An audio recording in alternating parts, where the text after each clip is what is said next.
السلام علیکم ورحمۃ اللہ وبرکاتہ۔ بسم اللہ الرحمن الرحیم۔ جمعے سے فارغ ہو کر آپ صلی اللہ علیہ وسلم اونٹنی پر سوار ہوئے اور ابو بکر رضی اللہ تعالیٰ عنہ کو اپنے پیچھے بٹھایا اور مدینے کا رخ فرمایا، اور انصار ایک عظیم الشان گروہ ہتھیار لگائے ہوئے آپ کے دائیں اور بائیں جانب، آگے اور پیچھے آپ کے ساتھ چل رہے تھے۔ ہر شخص کی تمنا اور آرزو یہ تھی کہ کاش آپ میرے یہاں قیام فرمائیں۔ ہر طرف سے یہی والہانہ اور عاشقانہ استدعا نیاز تھی کہ یا رسول اللہ، یہ غریب خانہ حاضر ہے۔ آپ ان کو دعا دیتے اور یہ فرماتے کہ یہ اونٹنی من جانب اللہ معمور ہے، جہاں اللہ کے حکم سے بیٹھ جائے گی وہیں قیام کروں گا۔ لگام کو آپ نے بالکل ڈھیلا چھوڑ دیا، کسی جانب لگام کو دست مبارک سے حرکت نہیں دیتے۔ جوش کا یہ عالم تھا کہ خواتین جمال نبوی کو دیکھنے کے لیے چھتوں پر چڑھی ہوئی تھیں اور یہ شعر گاتی جا رہی تھی: 14ویں رات کے چاند نے ثنیات الوداع سے ہم پر طلوع کیا، ہم پر اللہ کا شکر واجب ہے،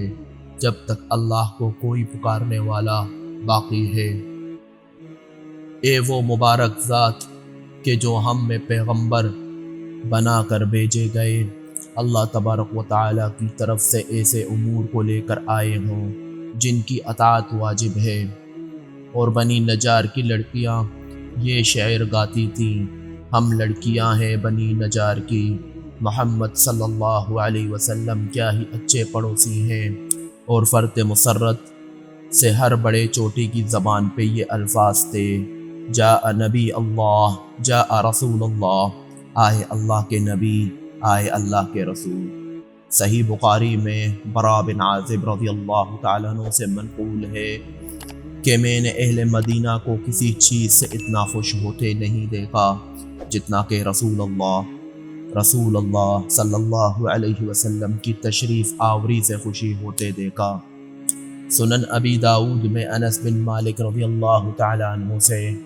مروی ہے کہ جب رسول اللہ صلی اللہ علیہ وسلم مدینۃ المنورہ تشریف لائے تو حبشیوں نے آپ صلی اللہ علیہ وسلم کی تشریف آوری کی مسرت میں نیزہ بازی کے کرتب دکھائے۔ حضرت انس فرماتے ہیں کہ جب رسول اللہ صلی اللہ علیہ وسلم مدینہ میں رونق افروز ہوئے تو مدینے کا ذرہ ذرہ روشن تھا۔ جس روز آپ نے وفات پائی اس روز ہر چیز تاریک تھی۔ آپ کو قبر شریف میں رکھ کر مٹی سے ہاتھ نہیں جاڑنے پائے تھے کہ اپنے دلوں میں تغیر پاتے تھے۔ غرض یہ کہ اونٹنی مبارک اسی شان سے آہستہ آہستہ چل رہی تھی اور وہ حضرات آپ کے گرد پیش اور دائیں جانب اور بائیں جانب میں تھے کہ جن کے قلوب کو حق جل شانہ نے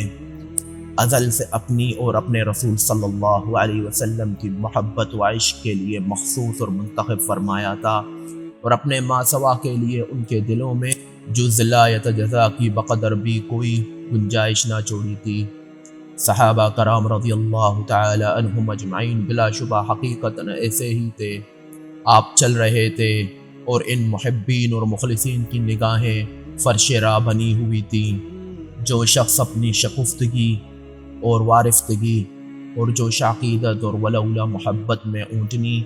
کی مہار پکڑنا چاہتا تو آپ صلی اللہ علیہ وسلم فرماتے: اس کو چھوڑ دو، یہ من جانب اللہ معمور ہے۔ بالآخر اونٹنی بنی نجار جو آپ کے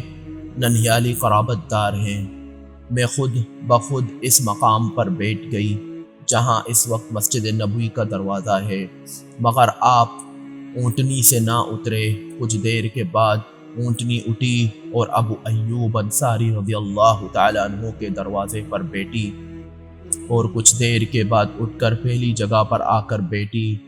اور گردن زمین پر ڈال دی۔ اس وقت رسول اللہ صلی اللہ علیہ وسلم اونٹنی سے اترے اور ابو ایوب انصاری رضی اللہ تعالیٰ عنہ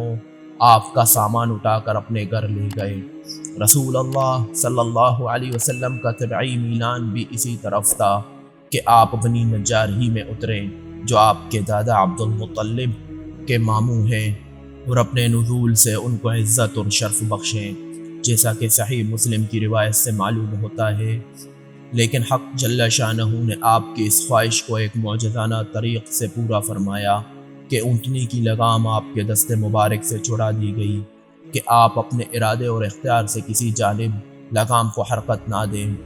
اور نہ اپنی طرف سے کسی مکان کو نزول کے لیے مخصوص فرمائیں، تاکہ آپ کے محبین و مخلصین کے قلوب منافست اور منازعات سے بالکلیہ پاک رہیں اور سمجھ لیں کہ آپ کا بالذات کوئی قصدن اور ارادتن نہیں، بلکہ اونٹنی من جانب اللہ معمور ہے، جہاں اللہ کا حکم ہوگا وہیں ٹھہرے گی، آپ اللہ کے اشارے کے منتظر ہیں۔ اس طرح سے حق جل شانہ نے آپ کی خواہش کو بھی پورا فرمایا اور صحابہ کرام رضی اللہ تعالیٰ عنہم اجمعین کے حق میں اس شان سے نزول کو ایک معجزہ اور نشانی بنائے کہ جس کی برکت سے سب کے قلوب تنافس اور تنازع اور تحاسد اور تنافر سے بھی پاک رہیں، اور سب نے خوب سمجھ لیا کہ ابو ایوب انصاری رضی اللہ تعالیٰ عنہ کے گھر کی تخصیص آپ کی طرف سے نہیں بلکہ اللہ کی طرف سے ہے۔ اس کے علاوہ جب تباشا یمن کا مدینہ منورہ کی سرزمین پر گزر ہوا تو 400 علماء تورات اس کے ہمراہ تھے۔ سب علماء نے بادشاہ سے یہ استدعا کی کہ ہم کو اس سرزمین میں رہ جانے کی اجازت دی جائے۔ بادشاہ نے اس کا سبب دریافت کیا تو علماء نے یہ کہا کہ ہم انبیاء علیہم السلام کے صحیفوں میں یہ لکھا ہوا پاتے ہیں کہ آخر الزمانے میں ایک نبی پیدا ہوں گے، محمد ان کا نام ہوگا اور یہ سرزمین ان کا دار الہجرت ہوگی۔ بادشاہ نے وہاں سب کو قیام کی اجازت دی اور ہر ایک کے لیے علیحدہ علیحدہ مکان تیار کرایا اور سب کے نکاح کرائے اور ہر ایک کو مال عظیم دیا، اور ایک مکان خاص نبی کریم صلی اللہ علیہ وسلم کے لیے تیار کرایا کہ جب نبی آخر الزمان یہاں ہجرت فرما کر آئے تو اس مکان میں قیام فرمائیں، اور آپ کے نام ایک خط لکھا جس میں اپنے سلام اور اشتیاق دیدار کو ظاہر کیا۔ خط کا مضمون یہ تھا: روایت کے مطابق قیصر اور کسریٰ کی طرح تبع یمن کے بادشاہ کا لقب ہوتا تھا۔ بعض یمنی بادشاہ یمن سے نکلے اور سمرقند میں آباد ہو گئے اور وہاں ان کی قوت میں اضافہ ہوا۔ ان تبع میں تبع اوسط اور اسعد ابو کرب بن ملی کرب الیمانی نے خانہ کعبہ پر اپنا پردہ چڑھایا تھا۔ اس بادشاہ کے کچھ یہودی ساتھیوں نے یثرب مدینۃ المنورہ کے علاقے میں نبی آخر الزماں کے دار الہجرت کی کچھ علامتوں کو دیکھ کر وہیں رہائش اختیار کر لی تھی۔ تبع مذکور نبی کریم صلی اللہ علیہ وسلم کی بعثت سے تقریباً 700 برس قبل وفات پا گئے تھے۔ یہ ابن کثیر تفسیر القرآن العظیم میں ہے۔ میں گواہی دیتا ہوں کہ محمد مجتبی صلی اللہ علیہ وسلم اللہ کے رسول برحق ہیں۔ اگر میری عمر ان کی عمر تک پہنچی تو میں ضرور ان کا معین اور مددگار ہوں گا اور ان کے دشمنوں سے جہاد کروں گا اور ان کے دل سے ہر غم کو دور کروں گا۔ اور تبع نے اس خط پر ایک مہر بھی لگائی اور ایک عالم کے سپرد کیا کہ اگر تم اس بنی آخر الزماں کا زمانہ پاؤ تو یہ میرا عریضہ پیش کر دینا، ورنہ اپنی اولاد کو یہ خط سپرد کر کے یہی وصیت کر دینا جو میں تم کو کر رہا ہوں۔ ابو ایوب انصاری رضی اللہ تعالیٰ عنہ اسی عالم کی اولاد میں سے ہیں، اور یہ مکان بھی وہی مکان تھا جس کو تباشا یمن نے فقط اسی غرض سے تعمیر کرایا تھا کہ جب نبی آخر الزمان ہجرت کر کے آئیں تو اس مکان میں اتریں، اور بقیہ انصار ان 400 علماء کی اولاد سے ہیں۔ چنانچہ اللہ کے حکم سے اونٹنی اسی مکان کے دروازے پر جا کر ٹہری کہ جو تبع نے پہلے ہی سے آپ کی نیت سے تیار کرایا تھا۔ شیخ زین الدین مراغی رحمۃ اللہ علیہ فرماتے ہیں کہ اگر یہ کہہ دیا جائے کہ رسول اللہ صلی اللہ علیہ وسلم مدینۃ المنورہ میں ابو ایوب انصاری رضی اللہ تعالیٰ عنہ کے مکان پر نہیں اترے بلکہ اپنے مکان پر اترے تو بے جانا ہوگا، اس لیے کہ یہ مکان تو اصل میں آپ ہی کے لیے تیار کرایا گیا تھا۔ ابو ایوب رضی اللہ تعالیٰ عنہ کا قیام تو اس مکان میں محض آپ کی تشریف آوری کے انتظار میں تھا۔ کہا جاتا ہے کہ آپ کی تشریف آوری کے بعد ابو ایوب رضی اللہ تعالیٰ عنہ نے وہ عریضہ جس میں وہ اشعار لکھے ہوئے تھے تبا کی طرف سے آپ کی خدمت میں پیش کیا۔ ابو ایوب انصاری رضی اللہ تعالیٰ عنہ نے آپ سے اصرار کیا کہ آپ بالا خانے میں رونق افروز ہوں اور ہم نیچے کے مکان میں رہیں۔ آپ صلی اللہ علیہ وسلم نے اس خیال سے کہ ہر وقت آپ کی خدمت میں لوگوں کی آمد و رفت رہے گی، اب اگر ابو ایوب نیچے کے مکان میں رہیں تو ان کے اہل خانہ کو اس آمد و رفت سے تکلیف ہوگی، اس لیے بالا خانے کے قیام کو منظور نہیں فرمایا، نیچے ہی مکان کو قیام کے لیے پسند فرمایا اور ہم بالا خانہ پر رہنے لگے۔ ایک مرتبہ یہ اتفاق پیش آیا کہ پانی کا برتن ٹوٹ گیا، ہم نے گھبرا کر اس کے جذب کرنے کے لیے اپنے لحاف ڈال دیے کہ نیچے کے مکان میں نہ پہنچے۔ میں اور ام ایوب دونوں جلد اس پانی کو لحاف سے جذب کرتے جاتے تھے اور ہمارے پاس اس کے سوا کوئی اور کپڑا نہ تھا، اور ہم روزانہ آپ صلی اللہ علیہ وسلم کے لیے کھانا تیار کر کے بھیجا کرتے تھے، جو بچ جاتا آپ صلی اللہ علیہ وسلم واپس فرما دیتے۔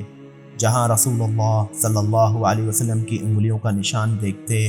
وہیں سے میں اور ام ایوب تبرکن انگلیاں ڈال کر کھاتے۔ ایک روز ہم نے کھانے میں لہسن اور پیاز شامل کر دیا، آپ نے کھانا واپس فرما دیا، دیکھا تو اس میں انگشتان مبارک کے نشان نہ تھے۔ گھبرا کر میں آپ کی خدمت میں حاضر ہوا اور عرض کیا، یا رسول اللہ صلی اللہ علیہ وسلم، آپ نے کھانا واپس فرما دیا جس میں آپ کی انگلیوں کے نشان نہیں ہیں۔ میں اور ام ایوب تو برکت حاصل کرنے کے لیے قصداً اسی جگہ سے کھایا کرتے تھے جہاں آپ کی انگشتان مبارک کا نشان ہوتا تھا۔ آپ صلی اللہ علیہ وسلم نے ارشاد فرمایا، میں نے اس کھانے میں لہسن اور پیاز کی بو محسوس کی، تم کھاؤ، میں چونکہ فرشتوں سے ہم کلام ہوتا ہوں اس لیے میں اس کھانے سے احتراز کرتا ہوں۔